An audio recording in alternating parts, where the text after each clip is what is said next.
IMF, international monetary fund, ವಿಶ್ವ ಹಣಕಾಸು ನಿಧಿ ಅಂತ ಕರಿತೀವಿ. ಯಾವಾಗ ಎಸ್ಟಾಬ್ಲಿಷ್ ಆಗುತ್ತೆ? 1944 Bretton Woods conference. Okay, Washington ಅಲ್ಲಿ ಹೆಡ್ ಕ್ವಾರ್ಟರ್ಸ್ ಇದೆ ಅಲ್ವಾ? ವಾಷಿಂಗ್ಟನ್ ಎಲ್ಲಿ? US ಅಂತ ಗೊತ್ತು, capital city of US. Okay, ಎಷ್ಟು ದೇಶಗಳಿದಾವೆ? 191. Change ಮಾಡ್ಬೇಕಿಲ್ಲಿ, 191 countries. 190 ಅಲ್ಲ, 191 ಕಂಟ್ರೀಸ್ ಇದಾವೆ. And founded to regulate the international monetary and financial order post World War II and in response to the great economic depression of 1930s. ಇವಾಗಷ್ಟೇ ಹೇಳಿದೆ ನಾನು, 1930ರ ಕಾಲಘಟ್ಟದಲ್ಲಿ ಆದಂತಹ economic depression ಮತ್ತು world war 2ಗೆ response ಆಗಿ ಈ ಸಂಸ್ಥೆನ ಕಟ್ತಾರೆ. ಉದ್ದೇಶ ಏನು? ಅಂತಾರಾಷ್ಟ್ರೀಯ ಮಾರುಕಟ್ಟೆಯಲ್ಲಿ ಹಣದ ಪೂರೈಕೆ ಅಥವಾ ಹಣಕಾಸು ವ್ಯವಸ್ಥೆಯನ್ನ ಸಂಪೂರ್ಣವಾಗಿ ನಿಯಂತ್ರಣ ಮಾಡಲಿಕ್ಕೆ ಇರುವಂತಹ ಸಂಸ್ಥೆ ಇದು. ಓಕೆ, ಆಬ್ಜೆಕ್ಟಿವ್ಸ್ ಏನ್ ಕೆಲಸ ಮಾಡುತ್ತೆ? It promotes global monetary cooperation and economic stability. ದೇಶಗಳ ನಡುವೆ ಹಣಕಾಸಿನ ಮಾನಿಟರಿ ಕೋಆಪರೇಷನ್, ಹಣಕಾಸಿನ ಸಹಕಾರವನ್ನು ಮಾಡುವಂಥದ್ದು. ಆಮೇಲೆ ಫಿನಾನ್ಷಿಯಲ್ ಸ್ಟೆಬಿಲಿಟಿ, ಜಾಗತಿಕ ಮಟ್ಟದಲ್ಲಿ ಎಲ್ಲಾ ಆರ್ಥಿಕ ವ್ಯವಸ್ಥೆಯು ಸ್ಥಿರವಾಗಿರಬೇಕು ಅನ್ನುವಂಥ ಉದ್ದೇಶವನ್ನ ಇದಿಟ್ಕೊಂಡಿರುವಂಥದ್ದು. ಎರಡನೇ ಉದ್ದೇಶ, it ensures financial stability and prevents economic crisis. ಯಾವುದೇ ರೀತಿಯ ಆರ್ಥಿಕ ಬಿಕ್ಕಟ್ಟು ಅಥವಾ ಯಾವುದೇ ರೀತಿಯ ಹಣಕಾಸಿನ ಅಸ್ಥಿರತೆಯನ್ನ ಕಂಟ್ರೋಲ್ ಮಾಡಲಿಕ್ಕೆ ಇರುವಂಥದ್ದು. Next, facilitates international trade and economic growth ಅಲ್ವಾ? ಸೊ ಜಾಗತಿಕ ಮಟ್ಟದಲ್ಲಿ ಆರ್ಥಿಕ ವ್ಯವಸ್ಥೆ ಬೆಳಿಬೇಕಂದ್ರೆ ಹೆಚ್ಚು ಏನಾಗಬೇಕು? ಅಂತಾರಾಷ್ಟ್ರೀಯ ವ್ಯಾಪಾರ ಹೆಚ್ಚಾಗಬೇಕು. ಅಂತಾರಾಷ್ಟ್ರೀಯ ವ್ಯಾಪಾರ ಸುಗಮವಾಗಬೇಕು ಅಲ್ವಾ? It should be very free. ಅಂತಾರಾಷ್ಟ್ರೀಯ ವ್ಯಾಪಾರ ಸುಗಮ ಆದ್ರೆ ಆಟೋಮೆಟಿಕಲಿ ಏನಾಗುತ್ತೆ? ಮೋರ್ ಟ್ರೇಡ್ ಆಗುತ್ತೆ. ಮೋರ್ ಟ್ರೇಡ್ ಆದ್ರೆ ಡೆವಲಪ್ಮೆಂಟ್ ಹೆಚ್ಚಾಗುತ್ತೆ. ಸೊ ಇಂಟರ್ನ್ಯಾಷನಲ್ ಟ್ರೇಡ್ ಅನ್ನ ಪ್ರಮೋಟ್ ಮಾಡಬೇಕು, ಅದರಿಂದ ಏನಾಗುತ್ತೆ?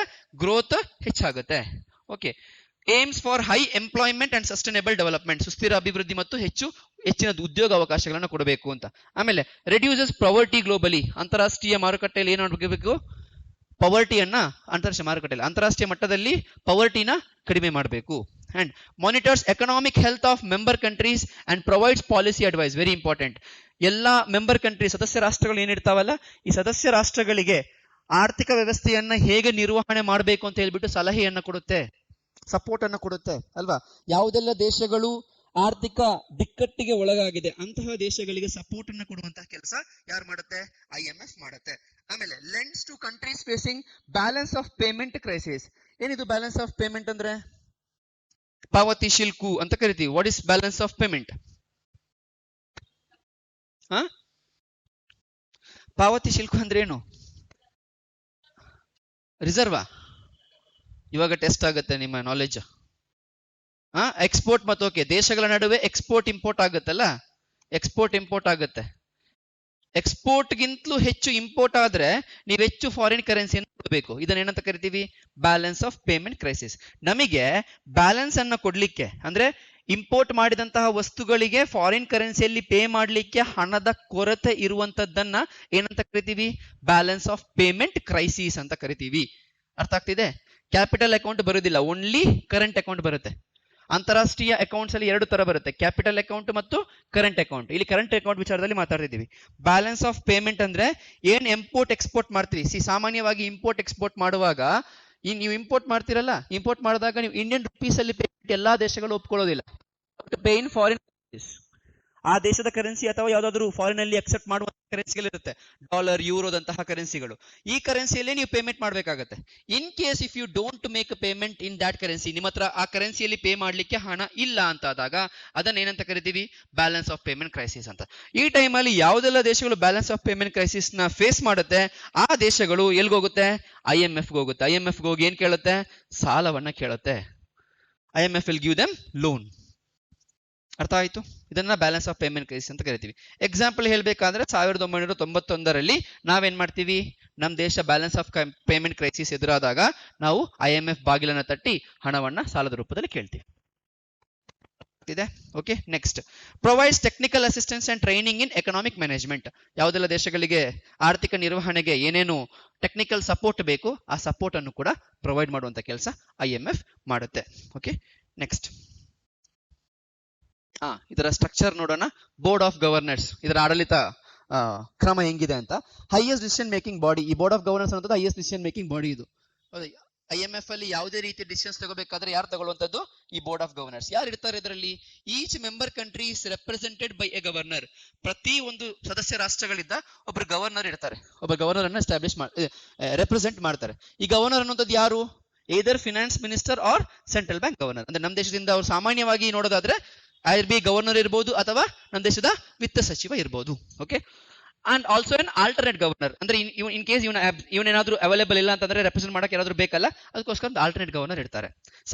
ಸಾಮಾನ್ಯವಾಗಿ ಫಿನಾನ್ಸ್ ಮಿನಿಸ್ಟರ್ ಅಥವಾ ಸೆಂಟ್ರಲ್ ಬ್ಯಾಂಕ್ ಗವರ್ನರ್ ಅವರೇ ಹೋಗ್ಬೇಕು ಅಂತ ಇಲ್ಲ, ಅವರ ಪರವಾಗಿ ಯಾರಾದ್ರೂ ಹೋಗ್ಬೋದು, ಪ್ರತಿನಿಧಿಗಳಾಗಿನೂ ಹೋಗ್ಬೋದು, ಅವರು ಹೋಗ್ಬೇಕು ಅಂತ ಇಲ್ಲ. Okay, next executive board. 24 ಸದಸ್ಯರ ಎಕ್ಸಿಕ್ಯೂಟಿವ್ ಬೋರ್ಡ್ ಇದೆ. ಇವರು ದಿನನಿತ್ಯದ ಆಪರೇಷನ್ಸ್ IMF ಏನ್ ಆಪರೇಷನ್ಸ್ ಇದಾವೆ, ಕಾರ್ಯಾಚರಣೆ ಇದೆ, ಅದನ್ನ ಮಾಡುವಂತದ್ದು. Represents the entire IMF membership. ಇವೆಲ್ಲ IMF ಮೆಂಬರ್ಶಿಪ್ ಅನ್ನ ರೆಪ್ರೆಸೆಂಟ್ ಮಾಡುತ್ತೆ, ಸಪೋರ್ಟೆಡ್ ಬೈ IMF ಸ್ಟಾಫ್. ಅದಕ್ಕೊಂದಿಷ್ಟು ಸಿಬ್ಬಂದಿಗಳು ಇರ್ತಾರೆ, ಅವ್ರು ಮ್ಯಾನೇಜ್ ಮಾಡ್ತಾರೆ.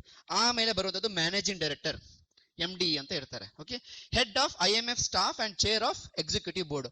ಎಕ್ಸಿಕ್ಯೂಟಿವ್ ಬೋರ್ಡ್ ಏನಿದೆ ಇದರ ಹೆಡ್ ಇವನು, ಎಲ್ಲ ಸ್ಟಾಫ್ಗಳ head. Okay, usually an European. See look at this. ಅನ್ಯಾಯ ಅಲ್ವಾ? Usually European. ಸಾಮಾನ್ಯವಾಗಿ ಯಾರು ಇರುವಂತದ್ದು IMF ನ ಹೆಡ್ ಆಗಿ? ಯುರೋಪಿಯನ್ ದೇಶದ ಪ್ರಜೆ ಆಗಿರುವಂತದ್ದು. Okay, next assisted by 4 deputy managing directors. ಇವರನ್ನ ಎಷ್ಟು ಜನ ಅಸಿಸ್ಟ್ ಮಾಡ್ತಾರೆ? 4 ಡೆಪ್ಯೂಟಿ ಗವರ್ನರ್ಸ್ ಅನ್ನ, ಡೆಪ್ಯೂಟಿ ಡೈರೆಕ್ಟರ್ಸ್ ಅಸಿಸ್ಟ್ ಮಾಡ್ತಾರೆ. RBI ಕೂಡ ಸೇಮ್ ಇದೆ. RBI ಗವರ್ನರ್ ಒಬ್ರು, 4 ಡೆಪ್ಯೂಟಿ ಗವರ್ನರ್ಸ್ ಇದ್ದಾರೆ RBI ಗೆ. ಇಲ್ಲೂ ಕೂಡ ಸೇಮ್ ಹಂಗೆ ಇದೆ. ಓಕೆ, ನೆಕ್ಸ್ಟ್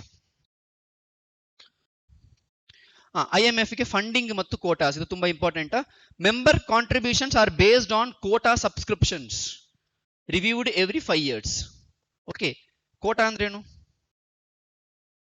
ಒಂದಿಷ್ಟು ಲಿಮಿಟ್ ಅಂತ. ಕೋಟಾ ಅಂದ್ರೆ ಲಿಮಿಟ್ ಅಂತ ಅಲ್ವಾ?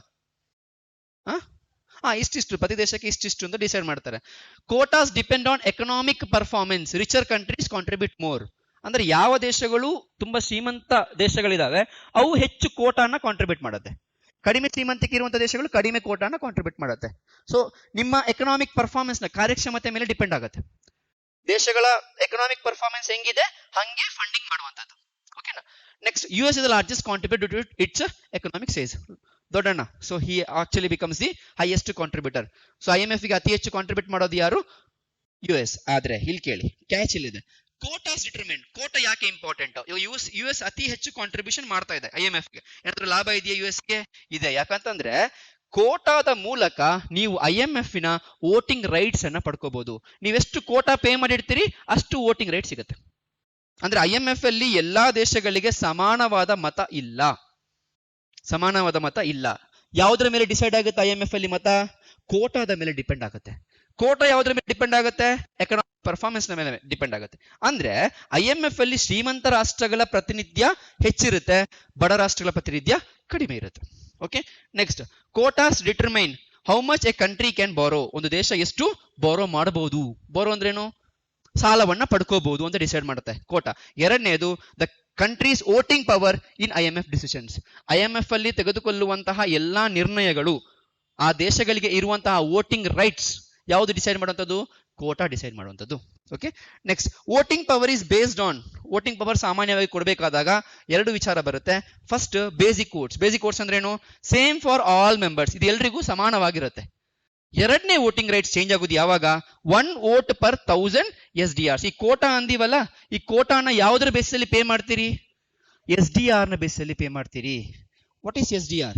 ಸ್ಪೆಷಲ್ ಡ್ರಾಯಿಂಗ್ ರೈಟ್ಸ್, ವಿಶೇಷ ಸ್ವೀಕಾರ ಹಕ್ಕುಗಳು ಅಂತ ಕರಿತೀವಿ. SDR is decided based on 5 top currencies of the world. 5 top ಕರೆನ್ಸಿಗಳಿದ್ದಾವೆ. ಈ ಕರೆನ್ಸಿಗಳ ವೆಯ್ಟೆಡ್ ಆವರೇಜ್. ಏನಂಗಂದ್ರೆ ವೆಯ್ಟೆಡ್ ಆವರೇಜ್ ಅಂದ್ರೆ ತೂಕದ ಸರಾಸರಿ ಅಂತ ಕರಿತೀವಿ. ಅಂದ್ರೆ you give weight for each currency.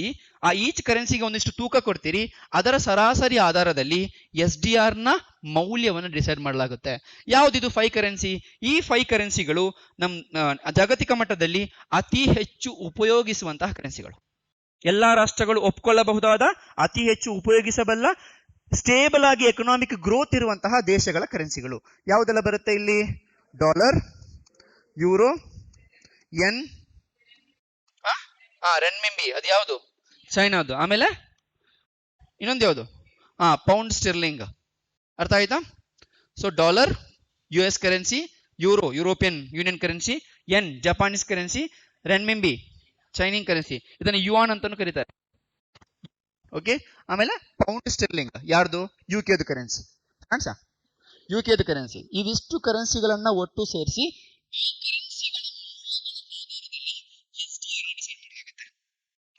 ಪ್ರಸ್ತುತ ಇದರ ಮೌಲ್ಯ ಎಷ್ಟು ಅಂತ ಹೇಳ್ತೀನಿ. 120 ರೂಪಾಯಿ ಇದೆ. ಓಕೆ, ಎಲ್ಲಿದೆ ಅದು? ಓಕೆ, ಪ್ರಸ್ತುತ ಇದರ ವ್ಯಾಲ್ಯೂ ಡಾಲರ್ಗೆ ತೂಕದ ವ್ಯಾಲ್ಯೂ ಎಷ್ಟು ಅಂತ ಹೇಳ್ತೀನಿ. ಡಾಲರ್ಗೆ 43%, 43% ಮೌಲ್ಯ ಡಾಲರ್ಗೆ ಹೋಗುತ್ತೆ. ಯೂರೋಗೆ 29%. ಓಕೆ, ಆಮೇಲೆ ಚೈನೀಸ್ ಯುವಾನ್ ಇದಕ್ಕೆ ಹೆಚ್ಚಾಗಿದೆ ರೀಸೆಂಟ್ ಆಗಿ 12%. ಆಮೇಲೆ ಯನ್ಗೆ 7.5%. ಆಮೇಲೆ ಪೌಂಡ್ ಸ್ಟೆರ್ಲಿಂಗಿಗೆ 7.4%. ಇದು ತೂಕ ಕೊಡ್ತಾರೆ ಪ್ರತಿ ಒಂದು ಕರೆನ್ಸಿಗೆ. ಈ ಕರೆನ್ಸಿಯ ಮೌಲ್ಯ ಚೇಂಜ್ ಆದಂಗೆಲೆ SDR ನ ಮೌಲ್ಯ ಕೂಡ ಚೇಂಜ್ ಆಗುತ್ತೆ. ಸೊ ಪ್ರತಿ ದೇಶ ಕೋಟಾವನ್ನ ಯಾವುದರ ಆಧಾರದಲ್ಲಿ ಪೇ ಮಾಡ್ಬೋದು? SDR ನ ಆಧಾರದಲ್ಲಿ ಪೇ ಮಾಡ್ಬೋದು. ತಮ್ಮ ದೇಶೀಯ ಕರೆನ್ಸಿಯಲ್ಲೂ ಪೇ ಮಾಡ್ಬೋದು, SDR ನ ಆಧಾರದಲ್ಲೂ ಪೇ ಮಾಡ್ಬೋದು. SDR ಅನ್ನ ಕೋಟಾ ಫಿಕ್ಸ್ ಮಾಡ್ತಾರೆ. SDR ನ ಕರೆನ್ಸಿ ರೂಪದಲ್ಲಿ ಬಳಸಲಿಕ್ಕೆ ಆಗೋದಿಲ್ಲ. It not be used like A currency. ವಿನಿಮಯ ಮಾಡ್ಲಿಕ್ಕೆ ಯೂಸ್ ಮಾಡ್ಲಿಕ್ಕೆ ಆಗೋದಿಲ್ಲ. ದೇಶಗಳ ನಡುವೆ ವಿನಿಮಯ ಮಾಡಬಹುದು, ಅಂತಾರಾಷ್ಟ್ರೀಯ ಮಾರುಕಟ್ಟೆಯಲ್ಲಿ ವಿನಿಮಯ ಮಾಡ್ಲಿಕ್ಕೆ SDR ನ ಬಳಸಲಿಕ್ಕೆ ಆಗುವುದಿಲ್ಲ. ಅರ್ಥಾತ್ it not use it for international trade by individuals. It can be used by the countries for the subscription of quota. IMF ನ ಕೋಟಾವನ್ನು ಸಬ್ಸ್ಕ್ರೈಬ್ ಮಾಡ್ಲಿಕ್ಕೆ, ಚಂದಾದಾರರಾಗಲಿಕ್ಕೆ ಏನ್ ಮಾಡ್ಬೋದು? ಇದನ್ನ SDR ನ ಖರೀದಿ ಮಾಡಬಹುದು. Okay, next special drawing rights, ಅದ್ರ ಬಗ್ಗೆ ನೋಡೋಣ. International reserve asset created by IMF. Reserve asset currency ಅಲ್ಲ, ಆಸ್ತಿ. ಅರ್ಥ ಆಯ್ತಾ? ಅಂತಾರಾಷ್ಟ್ರೀಯ ಮೀಸಲು ಆಸ್ತಿ ಅಂತ ಕರಿತೀವಿ ಅದನ್ನ. ಯಾಕಂದ್ರೆ ಅದು ಆಸ್ತಿಯಾಗಿ ಎಲ್ಲಿ ಇಡ್ಬೇಕು? ಅದನ್ನ IMF ಅಲ್ಲಿ ಕೋಟಾ ಆಗಿ ಇಡಬೇಕು. ಅದಕ್ಕೆ ಪಾವತಿ ಮಾಡಬೇಕು. You will pay in Indian rupees and get 1 SDR. ಒಂದು SDR ಗೆ ಸುಮಾರು 129 ರೂಪಾಯಿ ಇದೆ ಮಾರುಕಟ್ಟೆಯಲ್ಲಿ ಇವಾಗ. ನಿಮ್ ಖರೀದಿ ಮಾಡಕ್ ಆಗಲ್ಲ, ಅದು ದೇಶಗಳ ನಡುವೆ ಮಾತ್ರ ವಿನಿಮಯ ಮಾಡಕ್ಕೆ ಉಪಯೋಗಿಸುವಂತದ್ದು. Okay, supplement member countries existing reserves. ಏನು ದೇಶಗಳು ರಿಸರ್ವ್ ಆಗಿ ಕೋಟಾದಲ್ಲಿ ಇಡಬೇಕಾಗುತ್ತೆ, ಮೀಸಲಾಗಿ ಇಡಬೇಕಾಗುತ್ತೆ, ಅದಕ್ಕೆ ಪೂರಕವಾಗಿ ಯಾವ್ದನ್ನ ಪೇ ಮಾಡಬಹುದು? SDR ಅನ್ನ ಪೇ ಮಾಡಿದ್ರೆ ಆಯ್ತು ಅಂತ. ಓಕೆ, ಲೆಂಡಿಂಗ್ ಯಾವ ರೀತಿ ಲೆಂಡ್ ಮಾಡುತ್ತೆ? IMF ಸಾಲವನ್ನು ಹೆಂಗ್ ಕೊಡುತ್ತೆ ಅಂತ ನೋಡೋದಾದ್ರೆ, provides financial assistance to countries in economic distress. ಯಾವುದೆಲ್ಲ ದೇಶಗಳು ಆರ್ಥಿಕ ಬಿಕ್ಕಟ್ಟಿಗೆ ಒಳಗಾಗುತ್ತೆ ಅವರಿಗೆ ಏನನ್ನು ಕೊಡುವಂತದ್ದು? ಸಾಲವನ್ನು ಕೊಡುವಂತದ್ದು. ಅರ್ಥ ಆಯ್ತಾ? ಸೊ BOP ಕ್ರೈಸಿಸ್ ಬಂದಾಗ, ಪಾವತಿ ಶುಲ್ಕಿನ ಸಮಸ್ಯೆ ಬಂದಾಗ ಆ ದೇಶಗಳಿಗೆ ಸಾಲವನ್ನು ಕೊಡುವಂತ ಕೆಲಸ IMF ಮಾಡುತ್ತೆ. ಆದರೆ ಬರೀ ಸಾಲ ಮಾತ್ರ ಕೊಡೋದಲ್ಲ ಇವರು. ಸಾಲ ಕೊಡುವಾಗ IMF ಏನ್ ಮಾಡುತ್ತೆ? ಆ ದೇಶಗಳ ಮೇಲೆ ಷರತ್ತನ್ನ ವಿಧಿಸುತ್ತೆ, ಕಂಡೀಷನ್ಸ್ ಅನ್ನ ಹಾಕುತ್ತೆ. ಸೊ ಯಾವ ದೇಶಗಳು ಸಾಲವನ್ನು ಪಡ್ಕೊಳ್ಳುತ್ತೆ ಆ ದೇಶಗಳ ಮೇಲೆ ಏನ್ ಬೀಳುತ್ತೆ? ಕಂಡೀಷನ್ಸ್ ಬೀಳುತ್ತೆ. So loans often come with conditions, economic reforms to improve financial stability. ನೋಡಪ್ಪ, ನಾನು ಸಾಲ ಕೊಡ್ತೀನಿ, ನೀನ್ ಮತ್ತೆ ಸಾಲ ತಗೊಂಡು ಅದೇ ಸಮಸ್ಯೆ ಒಳಗಾದ್ರೆ ನಾನು ಸಾಲ ಕೊಟ್ಟಿದ್ದು ವೇಸ್ಟ್ ಆಗುತ್ತೆ. ಸೊ ನಾನು ಕೊಡುವಂತ ಸಾಲದ ಜೊತೆಗೆ ನಿನಗೆ ಕೆಲವು ಕಂಡೀಷನ್ಸ್ ಅನ್ನ ಕೊಡ್ತೀನಿ. ನಿನ್ನ ಎಕಾನಮಿನ ಯಾವ ರೀತಿ ಸುಧಾರಣೆ ಮಾಡಬಹುದು, ಇನ್ನು ಮುಂದೆ ಈ ತರ ಸಮಸ್ಯೆಗಳು ಬರದ ರೀತಿಯಲ್ಲಿ ಯಾವ ರೀತಿ ಸುಧಾರಣೆ ಮಾಡಬಹುದು ಅನ್ನುವ ದೃಷ್ಟಿಕೋನ ಇಟ್ಕೊಂಡು ನಾನು ಸಾಲವನ್ನು ಕೊಡ್ತೀನಿ ಅಂತ ಯಾರು ಹೇಳುತ್ತೆ? IMF ಹೇಳುತ್ತೆ. ಇವಿಷ್ಟು IMF ನ ಕುರಿತು ಇರುವಂತದ್ದು. ಓಕೆ.